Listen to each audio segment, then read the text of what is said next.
नमस्कार, मैं अजीत सिन्हा। हम पहले डॉक्टर सुधीर कुमार से, जो होम्योपैथ प्रैक्टिशनर हैं और पिछले 26 वर्षों से प्रैक्टिस कर रहे हैं, मिले थे।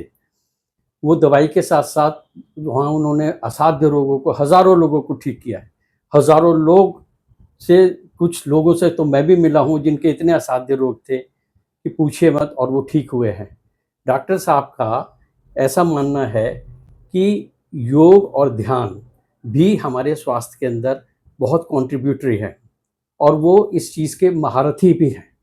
उन्होंने योग और ध्यान के ऊपर अपना एक महारत हासिल किया है। आज उन्हीं से जानते हैं कि वो किस तरीके से अब इन माध्यम से लोगों को ठीक करने की बात करते हैं। डॉक्टर साहब नमस्कार। नमस्कार, मैं डॉक्टर सुधीर कुमार। मैं एक होम्योपैथ प्रैक्टिशनर हूं और साथ में मैं योग और ध्यान भी कराता हूं। योग और ध्यान कराने के लिए मेरी आवश्यकता इसलिए पड़ी क्योंकि मैं होम्योपैथ मेडिसिन के द्वारा सिर्फ आधि और व्याधि यानी मेंटल डिजीज और फिजिकल डिजीज इन दोनों को हम ठीक कर रहे थे। लेकिन योग और ध्यान के माध्यम से जो हम उसका रूट ऑफ काउज है मनुष्य का अहंकार, मैं, उसको भी हम ठीक कर पाएंगे। तो आइए हम समझते हैं कि योग क्या है और ध्यान क्या है। योग का मतलब होता है मिलन। तो हमें यह समझना होगा कि वो मिलन किससे, बिछड़ा किससे है। तो वास्तव में वो बिछड़ा है अपने स्वरूप से, जो कि आत्मा है, परम आत्मा है, शुद्ध आत्मा है। शुद्ध आत्मा से बिछड़ने का कारण रहा उसका इच्छा। इच्छा के कारण मन बना और मन के कारण ही जीव की उत्पत्ति हो गई। यह जीव इस संसार में आया है अपने आत्मा की कल्याण के लिए, परंतु समय और परिवेश के कारण वो भूल गया कि वास्तव में उसका लक्ष्य क्या था, वास्तव में वो क्या करने आया था। और संसार में और संसार की चीजों में ही उलझ के रह गया। अपने देह को सत्य मानने लगा और इस संसार को भी सत्य मानने लगा। लेकिन हम सभी का अनुभव है कि गाढ़ी नींद में ये सारी चीजें नहीं होती है, लेकिन जागने के बाद हम फिर भी कहते हैं कि बड़ा आनंद आया। फिर दूसरी बात एक चीज और है कि अगर ये धन से, विद्या से या किसी और चीज जो सांसारिक है उन चीजों की प्राप्ति से अगर ये सुख बढ़ता तो मनुष्य तो 1000, 10,000, लाख, करोड़, जैसे जैसे इसकी संख्या बढ़ते जाती वैसे वैसे उसे अपार सुख मिलता। परंतु ऐसा सुख नहीं मिलता है। उससे कहीं ज्यादा सुख जो है मिलता है गहरी नींद में मिलता है। लेकिन हर समय व्यक्ति सोया तो नहीं रह सकता है। तो इसी के लिए हमें योग को समझना होगा। और योग में हम आज पातंजलि योग पे बात करते हैं। पातंजलि का मतलब होता है पा, तन, जली। पाना यानी फाइंड करना, और तन यानी यह देह, और जली मीन्स जल। क्यों? क्योंकि परमात्मा का स्वरूप निराकार है, अर्थात नीर के आकार का है, और उसका सबसे बड़ा प्रमाण भगवान शिव हैं। आप शिव जी का जो जटा है, वास्तव में यहां सहस्त्रार चक्र है, यहीं से गंगा निकल रही हैं। और हमारे हिंदू धर्म में आप देखेंगे कि सुहागन जब बनाया जाता है तो यहीं पे उनको, जिस कलर का मैं शर्ट पहन रखा हूं इसी कलर का उस समय सुहाग लगाया जाता है। इसका मतलब सिर्फ इतना है कि ये जो कलर है ये वास्तव में स्वाधिष्ठान चक्र का है, वहां पे जल तत्व है, और उसी जल तत्व से हमारा चित्त बना है। तो चित्त के निर्मल होने से परमात्मा की प्राप्ति होती है। वही सत्य साकार है, यानी सत्य आकार है, और वही निराकार है। मनुष्य जो साकार और निराकार में फंसा हुआ है वो साकार समझता है देह है, और दूसरे लोग समझ रहे हैं निराकार अर्थात मन है। तो ना वो तन है और ना ही वो मन है, बल्कि जिसमें वो मन भी विलय कर जाए, जिसमें मन भी समाप्त हो जाए और उसके बाद जो शेष बच जाए, वास्तव में वही योग है और वही ध्यान है। तो आइए हम पातंजलि की बात करते हैं। पातंजलि योग में 8 योग है, 8 करने के अष्टांग योग है। तो ये 8 योग का तरीका क्या है? पहला है यम। अब हम यम को समझते हैं कि यम क्या है। तो यम है सत्य, अहिंसा, ब्रह्मचर्य, अस्तेय, अपरिग्रह। अब ये सत्य क्या है? तो जो ये वास्तव में ये आप देखिएगा कि ये जैन धर्म का सिद्धांत है ना। लेकिन ये जैन धर्म में कहां से आया? तो आप अगर इसके और मूल को अगर आप जाएंगे तो आप देखेंगे कि जो सत्य है वो कौन है? सत्य हम भगवान शिव को बोलते हैं सत्यम शिवम सुंदरम, है ना। और भगवान के बारे में, राम के बारे में भी बोलते हैं राम नाम सत्य है। जब शरीर छूटता है तो हम बोलते हैं श्री राम नाम सत्य है। सत्य तो था, लेकिन सत्य उस समय था जिसमें वो शरीर में था, लेकिन हम कभी उसको शरीर में कभी देखने का प्रयास नहीं किए, क्योंकि अंतर्मुख तो कभी हुए नहीं, हम तो हमेशा बाह्यमुख रहे। इसी के लिए हम योग करते हैं। तो राम जो है वो सत्य है ना। और जो अहिंसा है, अहिंसा का मतलब होता है कि हिंसा ना करना। तो हिंसा मनुष्य से हुआ है, और प्रथम हिंसा ही है मैं की उत्पत्ति। जो मैं प्रकट हुआ है जीव के रूप में, वास्तव में वो प्रकट कहां से हुआ है? वो परमात्मा से हुआ है, आत्मा से हुआ है। सोते समय वो अपने एग्जिस्टेंस यानी अपनी आत्मा में ही वो आराम करता है ना। आराम, आराम का मतलब you are calling to God, है ना। उसी में आप रेस्ट करते हैं, है ना। तो सत्य वही है, इस मन सत्य से ही प्रकट हुआ है। लेकिन अब क्या है कि अब जिसको देख रहा है नानात्व, ये सभी के सभी अनात्म है, क्योंकि ये सत्य नहीं है, ये सब के सब काल्पनिक है। अगर ये काल्पनिक नहीं होता तो गहरी नींद के अवस्था, गहरी नींद के समय में भी होता। और ये धन, हमें जिस धन की बात करते हैं, वास्तव में ये धन वो धन नहीं है, आत्मा ही वो धन है जिसकी प्राप्ति हम गणेश पूजा के दिन भी करते हैं। तो दूसरा, पहला है सत्य, सत्य यानी श्री राम, है ना। और दूसरा है लक्ष्मण। आपने मन को, आपने देखा होगा कि रामायण के दौरान में कहीं भी राम को भगवान लक्ष्मण ने कहीं नहीं छोड़ा है। लक्ष्मण सदैव साथ रहे। वो वन में गए तब भी, जब वो विद्या में गए उस समय भी, और जब युद्ध हुआ उस समय भी, और फिर वापिस आए अयोध्या उस समय भी। तो राम के समय अंत तक थे, जब तक वो यम आए उस समय तक भी लक्ष्मण साथ साथ रहे। जहां जहां राम वहां वहां मन, यानी मन का लक्ष्य ही आत्मा है, मन का लक्ष्य ही परमात्मा है, इसीलिए लक्ष्मण है। और तीसरा है क्या? ब्रह्मचर्य। तो तीसरा जो है वो ब्रह्मचर्य है। ब्रह्मचर्य का मतलब होता है कि एकदम चित्त निर्मल हो जाए तो ब्रह्म की प्राप्ति हो जाती है।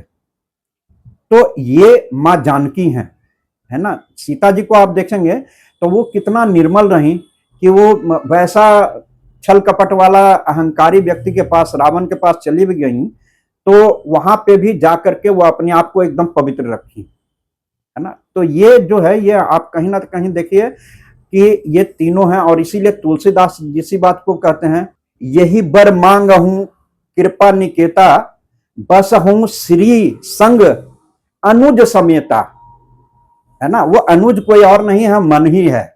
और श्री जो लगाया, पुरुष के आगे भी देखिए हमारे यहाँ श्री लगाया जाता है, तो पहले स्त्री को ही रखा गया है। वो श्री जो है ना, ये सिया जी के लिए है, निर्मल चित्त के लिए है।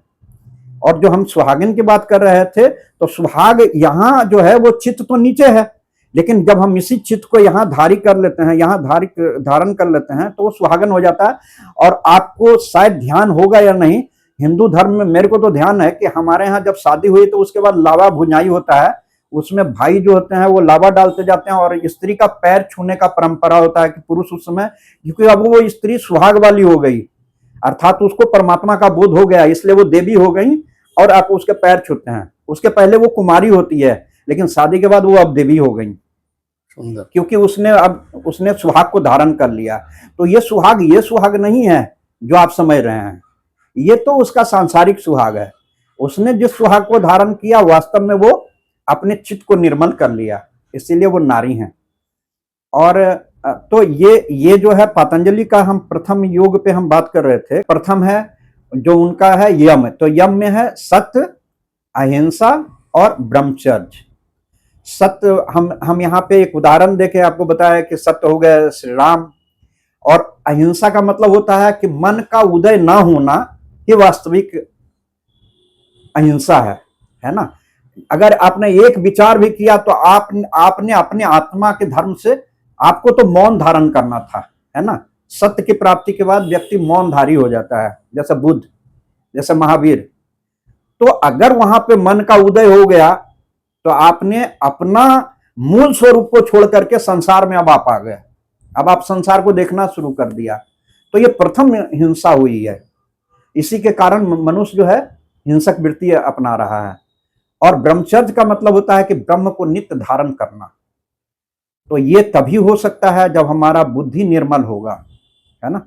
और अगर आप और अच्छा से देखें तो आप देखिएगा कि राम और सिया का जो जोड़ी है ना, सिया ने ही राम को धारण किया, यानी सत्य को धारण करने के लिए निर्मल चित्त की आवश्यकता होती है, सत्य को धारण करने के लिए निर्मल मन की आवश्यकता होती है। और फिर और कौन धारण किया, तो ब्रह्मचर्य को धारण किए हुए थे हनुमान जी। तो हनुमान जी यानी निर्मल बुद्धि के द्वारा उस सत्य की प्राप्ति होती है। अच्छा, अब आते हैं अस्तेय अपरिग्रह। अस्तेय का मतलब होता है कि चोरी करना, और अपरिग्रह का मतलब होता है लगाव लगाना। तो मनुष्य ने क्या किया है, अपना लगाव लगा लिया शरीर और संसार से, तो इसलिए वो चोरी कर रहा है। चोरी करने का मतलब सिर्फ इतना कि ये संसार जो है ना, ये सब कुछ भगवान का ऐश्वर्य है, लेकिन वो भगवान को भूल गया, जो मालिक थे, जो सबके सरकार थे, उस सरकार को भूल गया और सरकार की जो चीजें थे उसको वो यूटिलाइज कर रहा है, जो कि माया है। और भ्रम ऐसा है कि उसको सोच रहा है कि हम धन संपत्ति इतना बना लें, अपने परिवार को वंश को बढ़ावा दे दें, हम अपने शरीर को मजबूत कर लें, तो हम कभी मरेंगे। आप सोचिए कि ये शरीर तो आया है एक निर्मल काम करने के लिए, और वो काम हमारा अगर अधूरा रह जाए तो कैसे होगा। तो एक पक्ष में तो राम है, सीता है, हनुमान है, लक्ष्मण है, और दूसरे पक्ष में कौन है, तो रावण है, जो गमार के समान काम किया है। पशु के बत जो काम करने वाला है, वो काम करने वाला कौन है, कुंभकर्ण है, कि उसका खाना पीना सोने और मैथुन में ही जीवन जा रहा है। और तीसरा जो है उसमें वो है मेघनाथ। देखिए मेघ आ गया तो वहां भी जल का बात आ गया, लेकिन उसने अपने चित्त को निर्मल करने के बजाय उसने उस अभी ये तीनों ही शिव के भक्त थे, और राम भी शिव के भक्त थे। राम ने उस सत्य की ऊंचाई को छुआ जो जल है ना, गंगा जी तक पहुंचे हैं, इसलिए वो पूर्ण मर्यादा पुरुषोत्तम रहे। हमेशा उनका वाणी और व्यवहार देखिए कितना सुंदर है। तो उनका धनुष जो है वो कहीं ना कहीं व्यवहार का प्रतीक है, और जो शब्द है वो बाण जो है वो शब्द का प्रतीक है। और रावण के तरफ देखिए तो वो गमार के जैसा काम किया कि दूसरे की पत्नी को भी, जबकि वो भी शिव भक्त थे, लेकिन हुआ क्या कि ये निराकार तक ही पहुंचे। तो निराकार की अवस्था में ये तो पता चल जाता है कि हाँ, उसको पता चल जाता है कि हाँ मेरी मृत्यु नहीं हो सकती है, लेकिन अभी तक दृष्टा को अपना ही ज्ञान नहीं है, क्योंकि उस समय दृश्य भी रहता है और दर्शन भी रहता है। लेकिन ये दृश्य और दर्शन ये दोनों जो है ना, ये दोनों के दोनों जो है ये नकली हैं। गहरी नींद में ये भी नहीं होता है। तो इंपॉर्टेंट है दृष्टा। तो दृष्टा जब और आगे बढ़ता है तो उसको यहाँ पे जो निराकार का मतलब होता है निराकार यानी जल आकार, और वही सत्य आकार है। सकार का मतलब होता है सत्य आकार, और निराकार का मतलब होता है निराकार। लेकिन अगर आप नीचे जाएंगे तो नीचे क्या है कि नीचे मन है, तो मन का जो है वो निराकार है, यानी उसकी आकृति नहीं है, इसलिए वो दिखाई नहीं देता है। और इच्छा के कारण ही भगवान भी उससे लुप्त हो गया और वो भी लुप्त हो गया, उसको ये पता ही नहीं कि वो कौन है। इसलिए मैं कौन हूं की खोज करनी चाहिए। और जो और उससे नीचे आइएगा तो पृथ्वी, यानी पृथ्वी जो है वो देह है ना। तो प्रथम योग में आ गया यम, और दूसरा है नियम। नियम क्या है, तो नियम जो है यही द्वापर है। द्वापर में भगवान कृष्ण आए हैं, और हम सभी देखते हैं कि चंद्रमा जो है वो पृथ्वी के चारों ओर चक्कर लगा रहा है ना। तो ये जब पूर्णमासी के बाद का जो समय होता है, चंद्रमा खोज में जाता है। किसकी खोज में, तो उस शक्ति की खोज में, है ना। तो कृष्ण पे अब क्या हो रहा है कि यहां से जब वो चलना ट्रेवल करना शुरू करता है तो वो सूर्य की तरफ चल रहा है ना। तो सूर्य की तरफ जब चलता है तो सूर्य अगला हिस्सा में चंद्रमा के प्रकाश पड़ते रहता है सूर्य का, लेकिन पीछे के हिस्सा जो है वो अंधकार रहता है, इसीलिए उसको अंधेरिया उसको कहा जाता है कृष्ण पक्ष को। लेकिन उस समय चलते चलते चांद एक ऐसी अवस्था में जाता है जहां पे जाकर के अपने पूर्ण अस्तित्व को खो जाता है, वहां पे वो सत्य की प्राप्ति कर लेता है। अब जब ये सत्य की प्राप्ति कर लेता है तो फिर जब अमावस्या कहलाता है ये दिन, और फिर इसी अमावस्या से फिर वो आगे जब चलना पड़ता है तो वो शुक्ल पक्ष होता है। शुक्ल पक्ष में जब वो बढ़ना धीरे धीरे शुरू करता है तो अब उसको ज्ञात हो गया कि मैं कौन हूं, तो धीरे धीरे वो प्रकाश से प्रकाशित होते जा रहा है। और फिर वो जब बन पूरा 360 डिग्री पे आता है तो उसको पूर्ण परमात्मा का बोध हो जाता है। इसका मतलब वो सूर्य को पा लेता है। तो दूसरा जो है वो चांद है। तो नियम दो ही हैं। पहला नियम है क्या, योग का नियम दो है। पहला है खोज, तो पहला कृष्ण पक्ष खोज हुआ, और दूसरा हुआ समर्पण। तो उसके बाद वो अपना त्याग करना शुरू किया, जो नहीं है, जो अनात्म है, उसका वो छोड़ना शुरू किया, तो प्रकाश से प्रकाशित हो गया। ये स्वयं का प्रकाश से प्रकाशित होना हुआ। तो दूसरा हो गया नियम। और पूरा संसार में जितने भी धर्म हैं सिर्फ इन्हीं दोनों पे टिका हुआ है ना। या तो वो खोज कर रहे हैं, है ना, और या फिर वो समर्पण कर रहे हैं, यानी ज्ञान योग, है ना।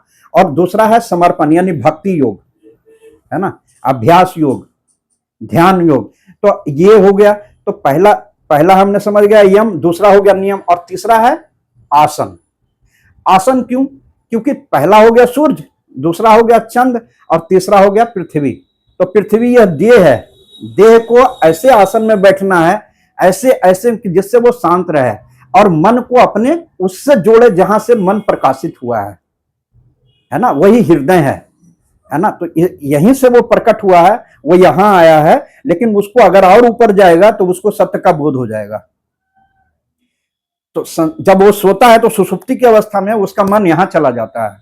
इसीलिए किसी से जब कोई बात करते हैं तो हम वो बोलता यही है, क्यों चिंता करते हो, मैं हूं ना, है ना। तो वो यही है, असली जीव जो है वो यही है।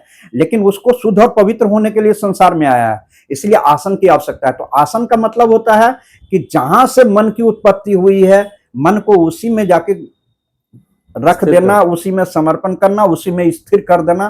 तो बाहर की स्थिरावस्था को हम अपनाते हैं, जो किसी भी अलग अलग कई उसमें मुद्राएं हैं, कई तरह का उसमें हम बैठने का तौर तरीके होते हैं, जिससे हम शांति से एक अवस्था में बैठे रहें और अपने मन को एकाग्रचित करके वहां पे हम प्रतिष्ठित कर दें जहां से वो प्रकट हो रहा है, तब भी हमें हमारा योग हो जाता है। ठीक है। अब चौथा जो है वो है प्राणायाम।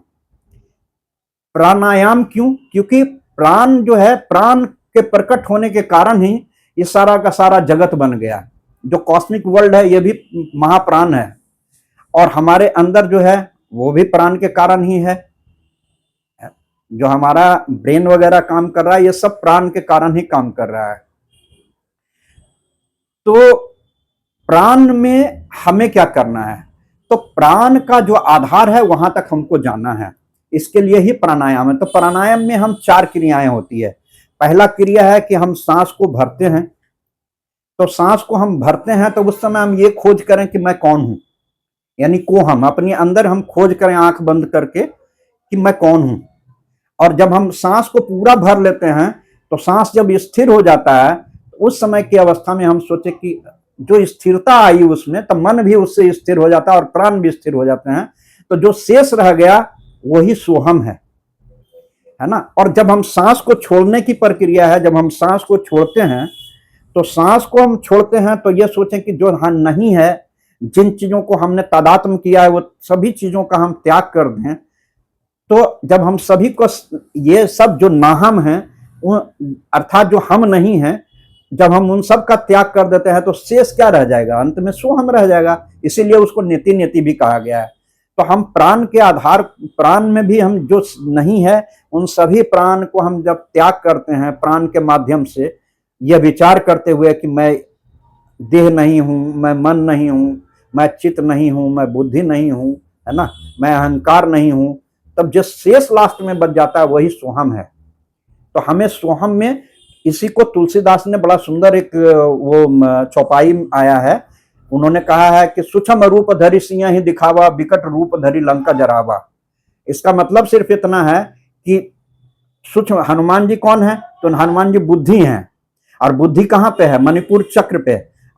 और उसके ठीक नीचे क्या है? स्वाधिष्ठान चक्र है, वहां पे जल है, तो वहां चित्त है।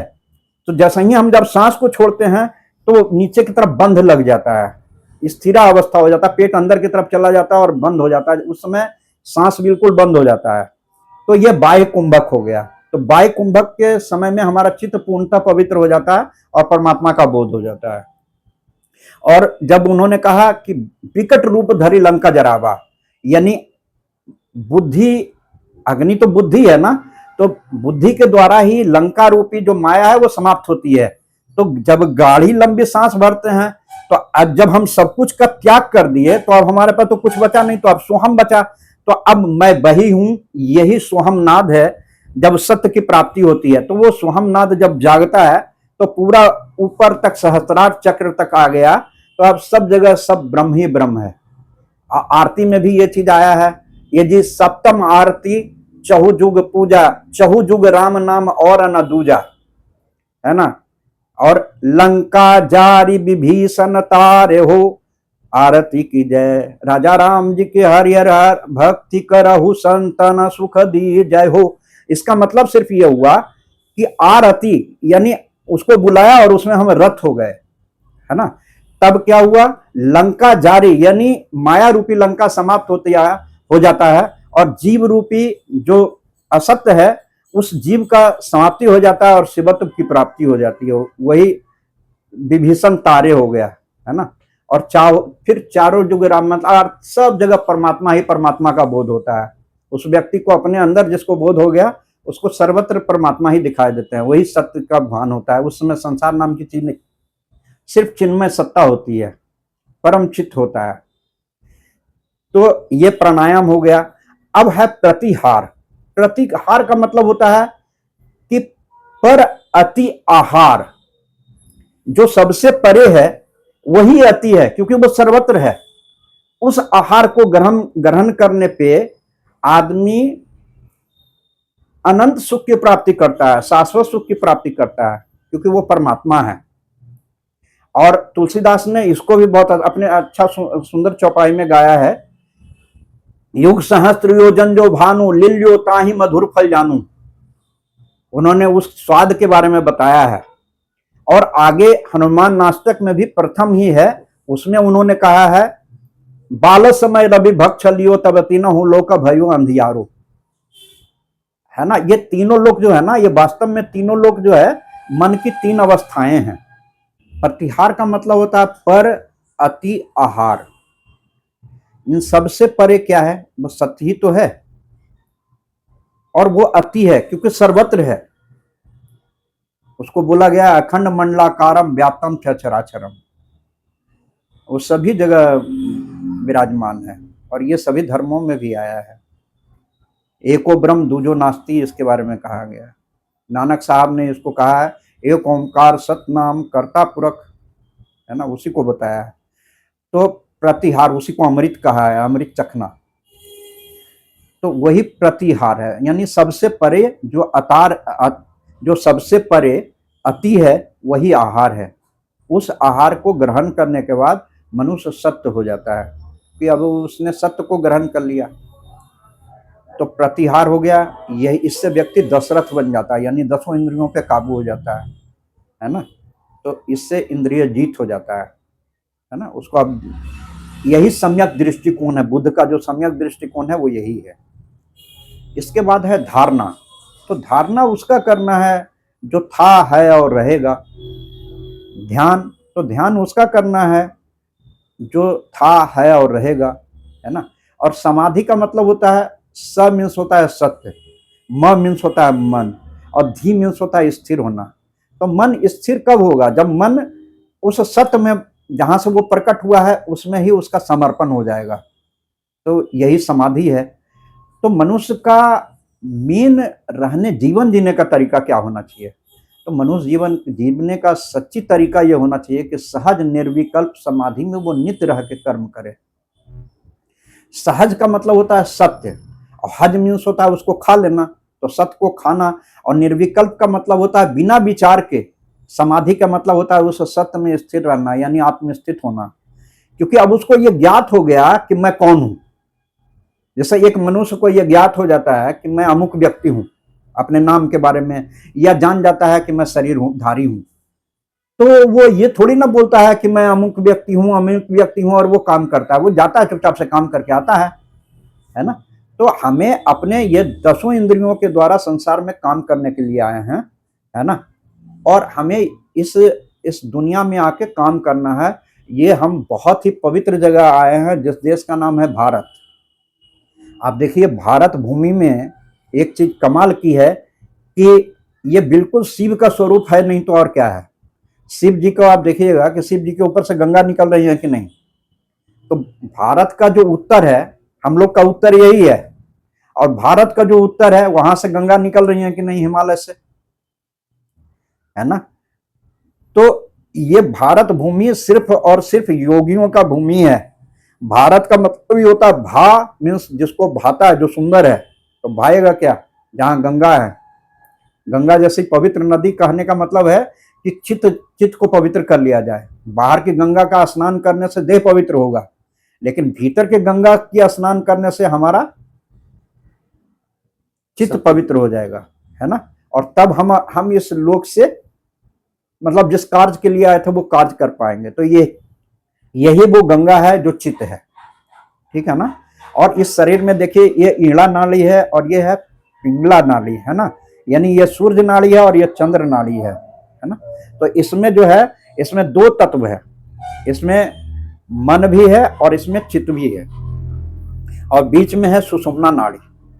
लेकिन वो सुषुम्ना नाड़ी तब तक जागृत नहीं होता है जब तक मन अलग रहता है। चित्त इस साइड है और इस साइड बुद्धि है, अर्थात ये इधर स्त्री है और इधर पुरुष है। लेकिन बीच में अगर कोई विचार रहेगा तो वो विचार कैसे एक दूसरे को प्रेम करने देगा। तो ये दोनों जब आपस में जब मिलता है तो उसको अपना सत्य की प्राप्ति हो जाती है। जैसा ये गर्म तार है और एक ठंडा तार है, और बीच में जो है वो क्या है, उसमें अर्थ होता है। तो इन तारों के मिलने से ही बिजली की उत्पत्ति होती है ना, तो रोशनी होता है। तो हमारे जीवन में प्रकाश भी तभी आएगा जब हमारा चित्त पवित्र होगा, हमारा मन पवित्र होगा और हमारी बुद्धि पवित्र होगी। धन्यवाद।